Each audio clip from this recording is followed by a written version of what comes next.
Hi again from the Hyenas, but before we get into the adventure, and it truly was one of the great ones for me, I want to give special thanks to Jonathan Jousey for his incredible aerial photographs. Without them, I might not have made it. In fact, before I had them, I failed at making it in 2011. Thanks, Jonathan. This will be backpack number 3, July 19th through the 22nd in 2013. Uh, uh, Entitled Crow Basin An Adventure Honoring Our Pioneers as Utah celebrates Pioneer Day on July 24th. Especially this trip is dedicated to my great-grandmother, Alice Brooks Andersen, inspiring survivor of the Martin Hancock Company.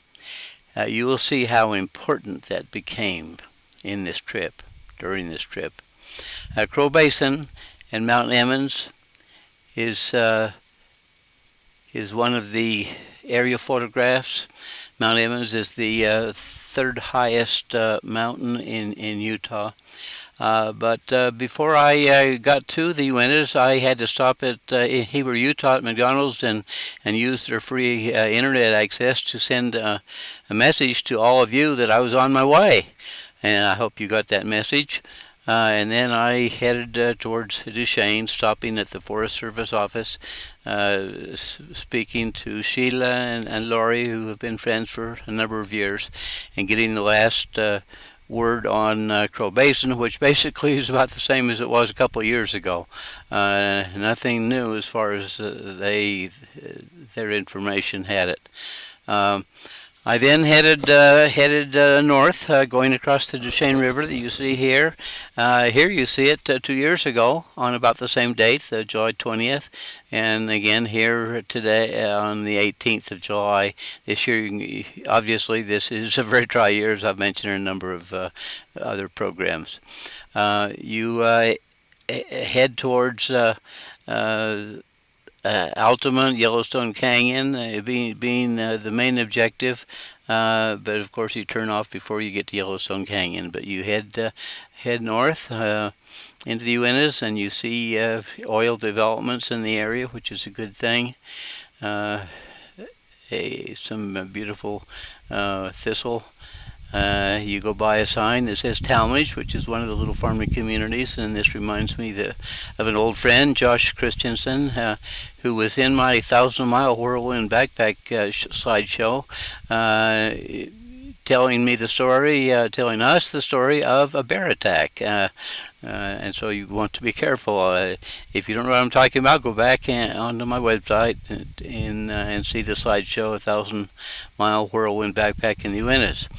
I stopped this time at a little store along the way. Pin Willie's is called, and I met Julie Nelson, who worked there. She said the owner's name was Larry Peck, I believe, but very, very interesting store, which would be worthwhile for all of you to stop at.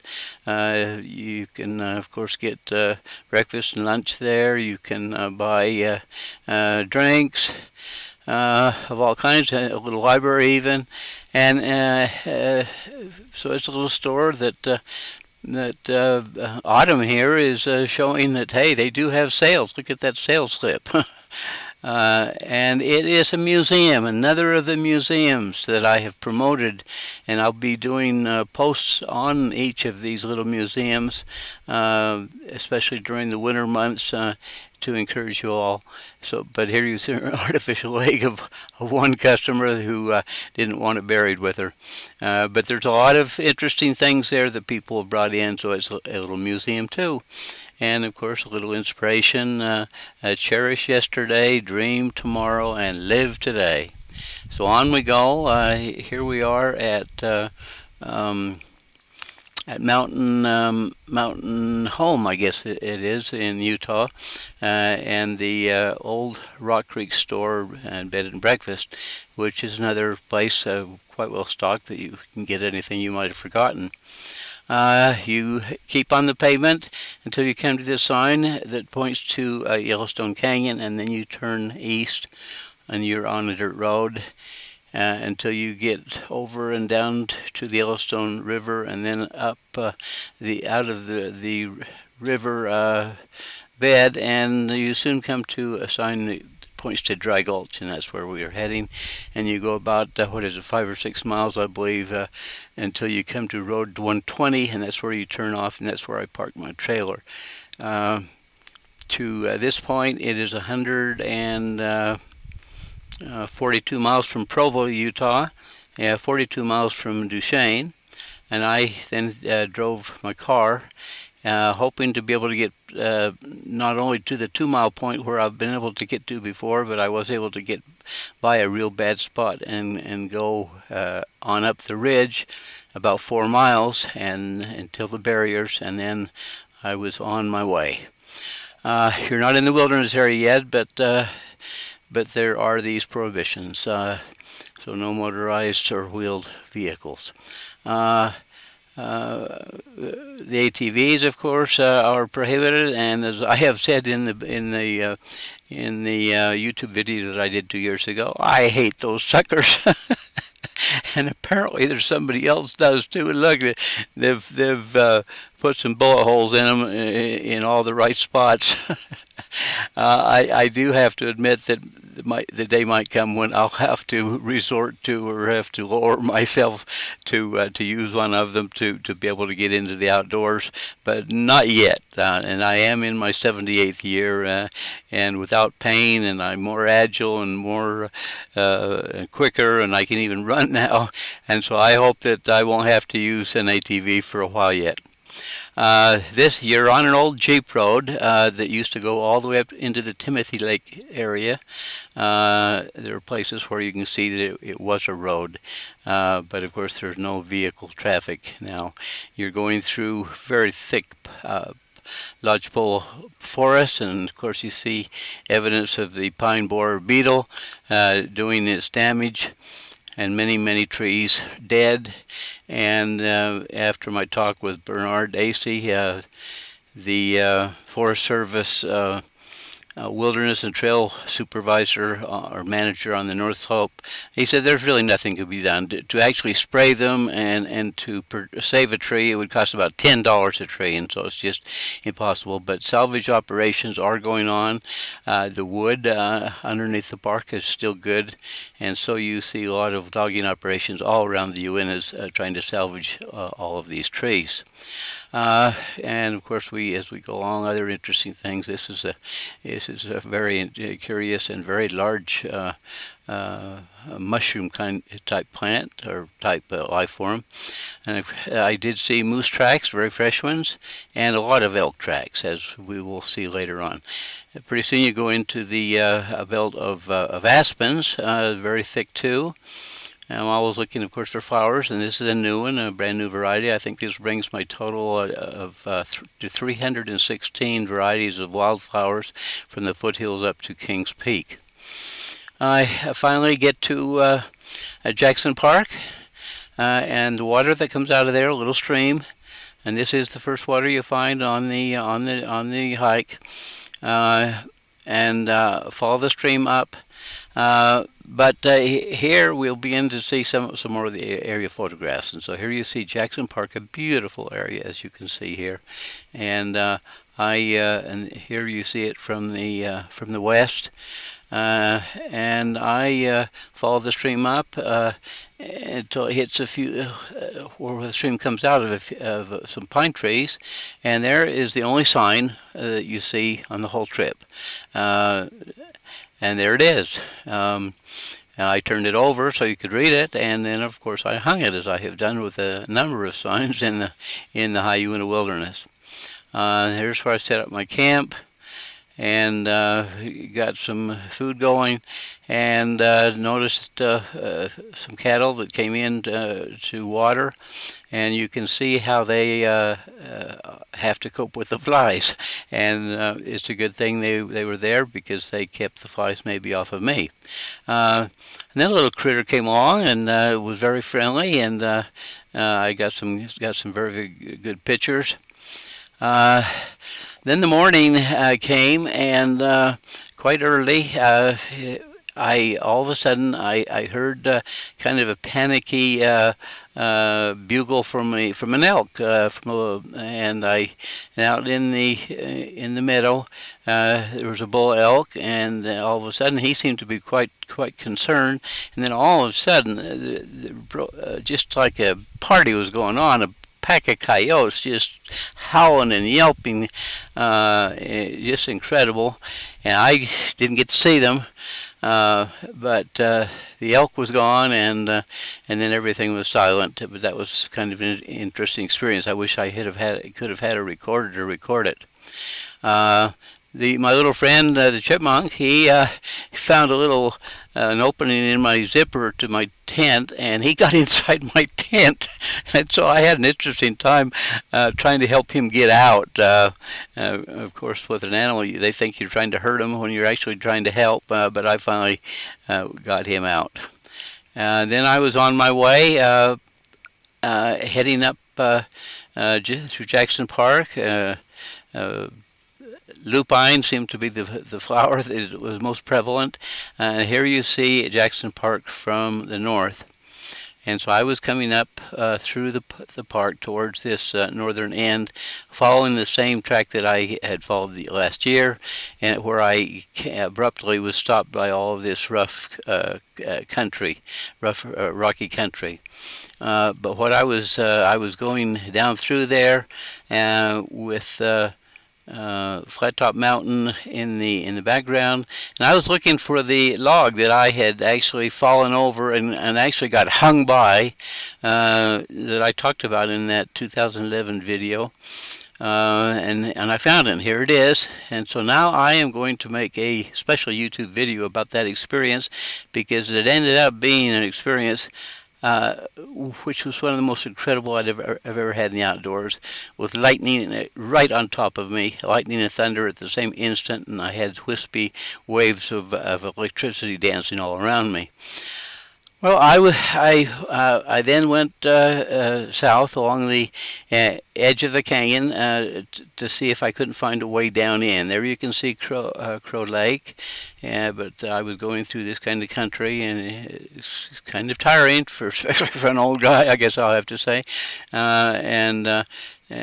So I kept going south along the edge of Jackson Park, and I finally found a place, an outcropping at about the highest point, where I looked down into a ravine there, and it looked like there was a way down in there. But of course, although I've bragged a little bit about being more agile and all that and having better balance, I wasn't about to try that. This is the kind of a thing that years ago us younger guys just did, and in much bigger cases. And I'll show you one of them right here. But this is a yeehaw place where that rock slide that you see in the back over there, coming down into Upper Redcastle Lake, with my friend Ted Packard casting. We actually came over that mountain and down that whole slide. And it was a yeehaw all the way to the bottom. There I go, and here Ted comes after me. But I just didn't quite feel that was the thing I should do to get down into Crow Basin. I kept working towards the south end of Crow Basin that you see here, and getting a lot of nice pictures along the way, and here's just a couple of them. And then all of a sudden there's a wilderness boundary, which I'd never seen before. And so the Crow Basin is in the wilderness. The Jackson Park is not in the wilderness area, and it's too bad it's not. It should have been. I'm not quite sure why they didn't include it. But this is the way the lower end of Jackson Park is. And so I went along the edge, and right at the very end, I found a pile of rocks with a marker or a post in it, very weathered, and then I looked off the end of it to see what I could do, and I could see three places, and this was one of them to the right, and then this one was to the left, and it reminds me of the movie Rocky when he was fighting, and he came back and he told his trainer, "Man, I see three of them," and the guy said, "Well, hit the one in the middle." Well, the one in the middle was this one, and it was actually a little trail that took off right in the middle between some trees, and it was a trail that took off, and so I thought about my great grandmother, and I thought all the things that the pioneers went through and the things that they did, and I thought, hey, this is my yeehaw moment. So that became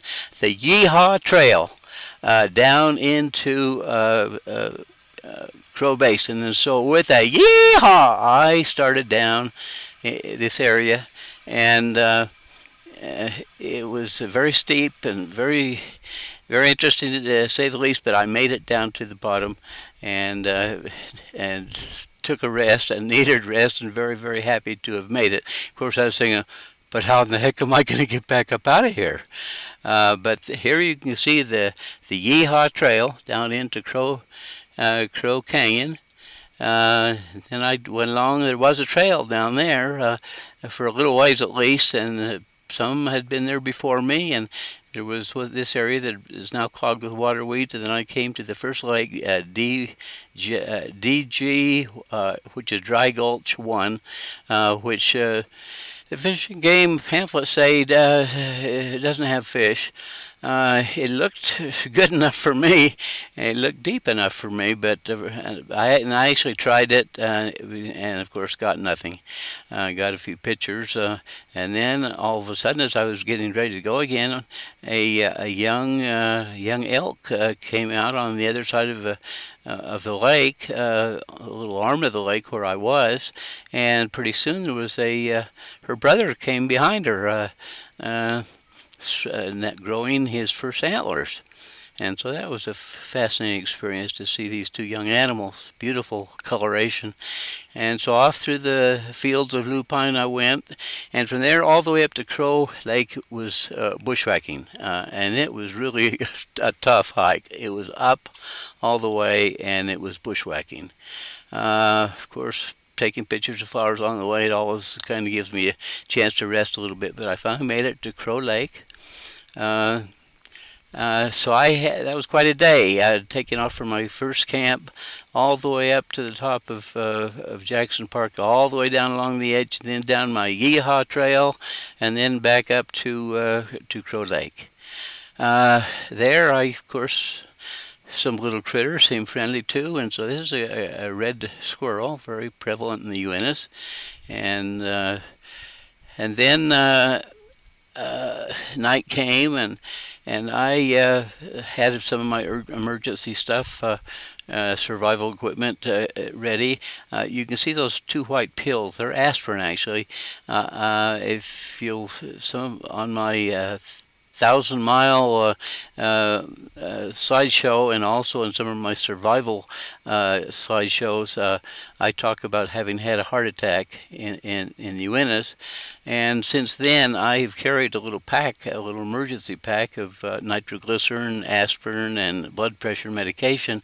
But I haven't used it for so long now that the little packet just wore out, and so all I had with me was aspirin. I didn't have any nitroglycerin, but I had that ready just in case, even though I didn't even come close to needing it. But it's this nitroglycerin that I need for any possible emergencies. And so I got through the night, and here's, of course, more of my emergency equipment: the satellite phone, a little radio, a little transistor radio, my spot tracker, and of course my Colt 45, and my headlamp. Those are very, very important, and you can see some maps there, and also my folded up aerial photographs, and so those are some of the emergency things that I had with me. I got through the night fine, and in the morning I was working on doing my beauty treatment, and I thought I'd take a picture after I got my hair combed and all, and so I took my picture, and oh wow, I forgot something. Us old guys, to eat we have to put our teeth in, we have to see we have to put our glasses on, and to hear we have to turn the volume up. I forgot to put my teeth in, so I got them in quick and took another picture, and so I am revealing the truth about what I'm really like. And then, of course, I put mosquito repellent on, and it has to be DEET, and it should be 100% DEET or 99%. And I squirt it into my hand and rub it on both palms, and then rub it all over me. And I do that on the back of my shirt too, so that the mosquitoes will be repelled from my back. Then it was on Sunday, and it was a day of rest for me, and I was going to give a little time to the pioneers and my great-great-grandmother, Alice Brooks. Let me just inject something here. Some might be a little bit shocked seeing me with a Lance Armstrong bracelet or wristband. The truth is that in 2003, in my 27-day expedition, he inspired me to go on in spite of me having incredible pain. And afterwards, it was discovered, of course, that I had cancer. And so his example of defeating cancer against all odds also inspired me to do the same, going through 2 cancer surgeries, radiation treatments, etc. So I will always be grateful in spite of what happened later on. Now back to honoring the pioneers. And so I was thinking of that, and I was hearing the words, "Come, come, ye saints." And if you're, how are the words? It's like saying, if you want to get something out of this, you cannot shun the fight. And so that's what I was thinking of up on the mountain too. I had to get down there. I had to get to Crow Lake, and then all of a sudden I started hearing one of our primary songs. Give, said the little stream. Give, said the little stream. Give, oh give, give, oh give. Well, and they talked about how as nature gives to us, we are to give to others. And I thought, well, I remember that from primary days, and I remember that maybe that's the first thing that sparked my interest in helping others. And so I've been doing that, of course, with the Mayan Indians for more than 50 years, and of course I'm doing it now with all of you wonderful Hayuina friends, giving and sharing my experiences in the great outdoors, and especially right now in the Hayuina wilderness. And so I was thinking about my great-great-grandmother and the pioneers and the giving and all of this, and all of a sudden here appeared some new Hayuina wilderness friends, although apparently they have known me for years. In fact, they are there because of me. In fact, we're talking about Darren and Ryan McMichael and Tom and Tyler Summerhays. Darren has a website, and he says on his website, a big shout out to Cordell Andersen, this was back in 2011, for his report attempting to get to Crow Basin. Without Cordell's information, we would have never known about this hidden gem. If you are a fan for the Uinas, we strongly encourage you to head over to his blog, and learn about Crow Basin and whatever. And so it was wonderful to meet them in person for the first time. And of course, I jumped in the picture, and I asked them to keep an eye. I asked them about the Upper Lakes, and they gave me a report that they'd gone up there again and tried fishing, only caught a few little fish, and some lakes didn't seem to have anything at all. And the thing is, I was extremely tired. I was just totally fatigued and worn out from my previous day, and so I was kind of relieved with not having to go up and check all those lakes. Maybe I was getting lazy or something, but I found that if I have try and do 2 hard days in a row, I get in trouble health wise, and so they gave me that. And besides, I had lost my poncho along the way somewhere, and I was afraid to stay any longer than I had to up there for fear that an afternoon rainstorm would come up and I wouldn't have any rain protection. And so these were some of the reasons I gave for rather than going up and visiting those upper lakes, I headed for Crow Lake and I started fishing, and I was catching some nice native cutthroat trout. And looking across the lake at that mountain that I had come along the top of, and I could see some places that I think I recognize, and some of the ravines that perhaps I had thought maybe were one of those yeehaw ravines. And I kept catching the fish, and some of them got bigger. But I looked over there, and I'm sure I could see a couple of those places that I've pictured already, that were places where younger people could probably get down into Crow Basin easier than the way I did. And I, of course, kept catching fish, and I had some really big hits and did catch some nice ones. And so the native cutthroat trout are prevalent. That's the only thing I caught out of there. And then, so I rested the rest of the day in preparation for going out the next day. And so the next day I was started bushwhacking down south towards DG1. And I tried to retrace my steps, but to see if I couldn't find that poncho. But there was just no way I could remember exactly where I had gone or how I had got there. I finally got to DG1. And the fields of lupine, and then I came to my Yeehaw Trail, and I started up there, and these pictures don't really show how really steep it was. I tried to figure out how I could take a picture to really show how steep it was, but it was pretty steep. And so up I went, and of course as I went I rested often, and here you see the effects or the damage done by the pine borer beetle, and all the trees that are killed. But in the midst of those that are dying, you see signs of life, new life coming up. And so this is the regeneration of nature. It's just a cycle that there's no way we can avoid it. It's just the way life is.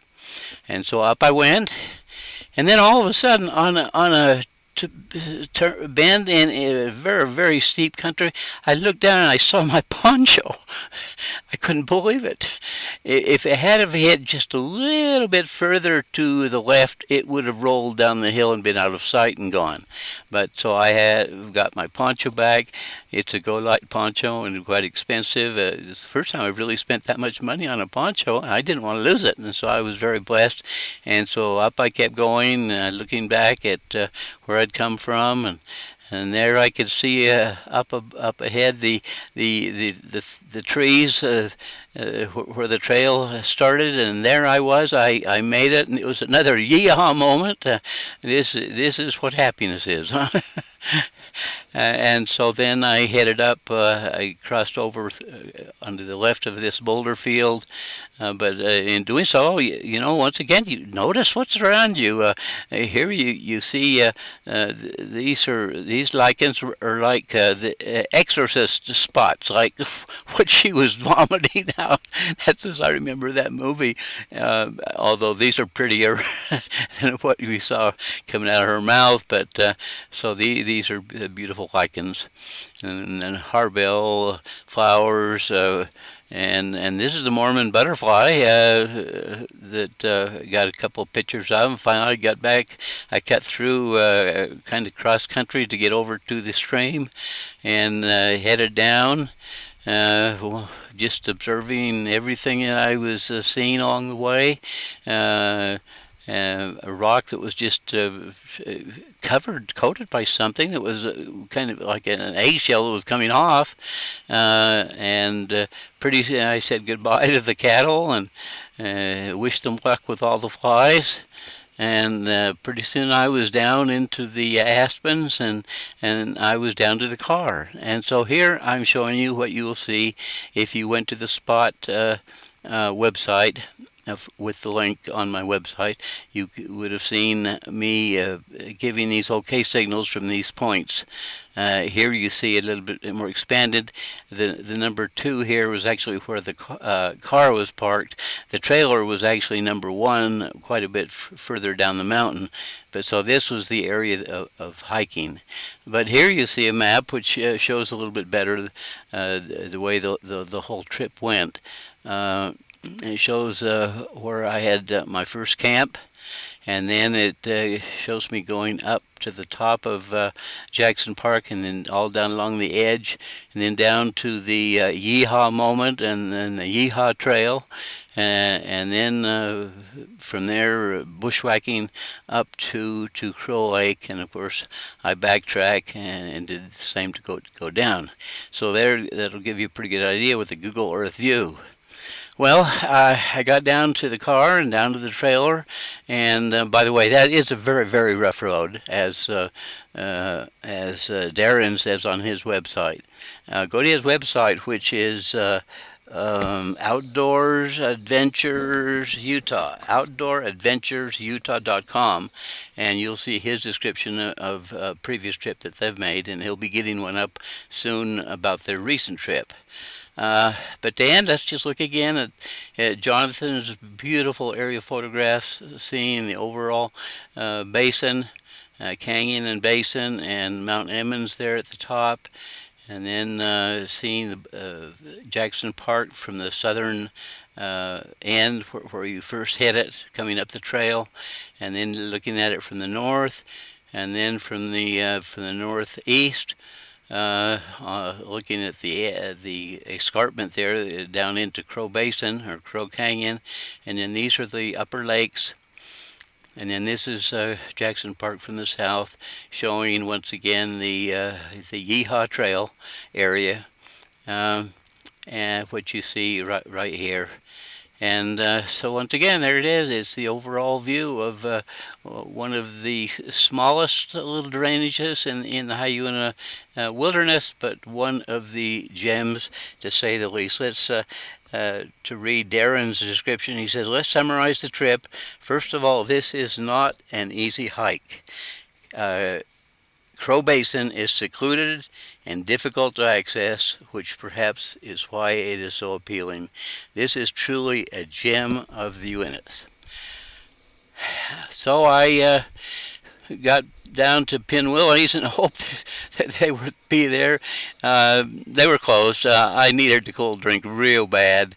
But I thought, well, you know, Alice, she didn't get a cold drink when she wanted one, or she didn't get anything when she really needed things, and so I was going to have to be willing to hang on and till I got down to Duchesne. And so this is the Crow Lake, Crow Basin trip, which I hope you have enjoyed. You can, for more information, you can go to my website, and if you've got something out of it, if you've enjoyed it, maybe you could make a contribution, which would help me keep doing what I've been doing actually now for 11 years without any compensation, basically. So you can go to my website and learn more and be inspired to enjoy the wonderful Hyuna wilderness.